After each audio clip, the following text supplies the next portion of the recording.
So my method goes back and forth, like it's never one straight line. So I find that I go ahead, explore an idea, and of course, like, you kind of you get to its conclusion, or you meet a challenge, or life happens, then you have to go back to the familiar, a place of comfort, or maybe not comfort, but a place of play, which then gives you, or when you're playing, then if you're really discerning, then you can pick really nice ideas from the play. For example, and I think a lot of artists do this, if I want to work on a major work that I have a lot of emotion invested in, and I don't want it to go bad, like maybe a big work like this. So before I start working on this, I'll start, like, those are more playful works. Those are like just, so I start with the work that I really don't have an emotional investment in it to make it look good, or like it has to be this way or that way. So when I'm doing that small work, or like, and then maybe I'll just be like, maybe I'll do this small drawing for my daughter, or like for a friend. It's not like you're thinking career-wise, or like, or producing, kind of like an intellectual idea. You just like want to paint. So from there you'll get maybe a color, maybe an idea, which then now you'll come and, and also like you need to warm up. So you don't jump directly to the main event. You kind of have to warm up with play, and then you get a bit more kind of intense. The play gets more intense. It doesn't get like you stop playing now and now you are serious, you're working. But then now and you're asking about intent, I think, also. Like now, that's where, when you discover that idea during the play, then that idea becomes an intent. And that's where intention comes from. Because you don't really know what the idea will look like before you are done. But it's more like an intention, an intent for it to do this.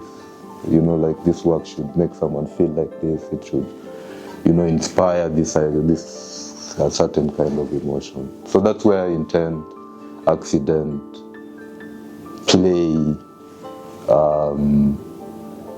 freedom,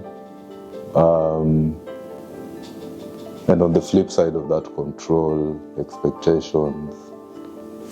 It's all of them are important. Control is important in the execution, but then in the perception, or like in the imagination, or like trying to come up with the idea, that the play is important. So it's like different sides of one thing, and really making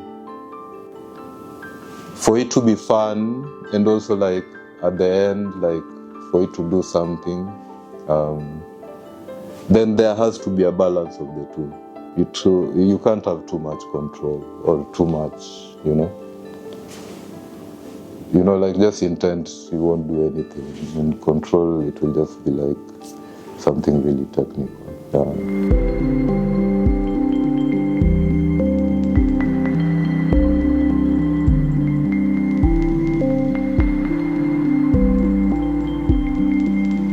Well, what can my work or medium convey better than words? I guess that's really the unspoken in art, no? I mean, if I could say it or write it, then I'd be writing it. But it's a philosophical question.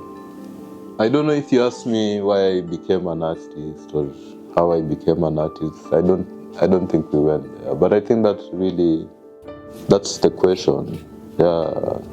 To think about it, like really, like, that's why I became a visual artist, because there's something that however much we could spend days talking about it, but I could never explain it. Even I don't think I have the language to explain it to my rational brain. It's just something that as much as I'm saying it, I'm also learning it, you know? And there's no words really that, maybe poetry would, in terms of like trying to capture that, but I use visual poetry. So maybe, yeah, I mean, poetry would capture it, but like explaining it rationally and saying to you like these paintings are about, not really, not really, but I think maybe even Proverbs, because also like the stories I'm working with here are like animal stories, you know, like these stories about the hare and others, like the owl and others. An example of such work in this region, kind of like these folk stories, like is like with the Tinga Tinga. Do you know those paintings? Like these animal stories are very common, you know. So they're also trying to say what I'm trying to say, but I'm using a different language. But what are these stories talking about? Is it advice? Is it about, you know, like knowledge, oral traditions, history, archives, you know? So in a way, that's what I'm trying to do here, but I lack the words, so I'm using pictures. And that's really the woven form, trying to apply it to paintings. We were talking about that, like woven crafts or like carving. So that's really, like in this structure, there's something I find poetic and profound, and I don't have the words for it. But it's like something in that structure is really deep, and I'm just playing around with it. Telling stories with it, these African stories. The story of the hare and others, the story of the owl and its neighbors, you know. And you have this across all cultures. You know, these stories you tell children. There's also artists who work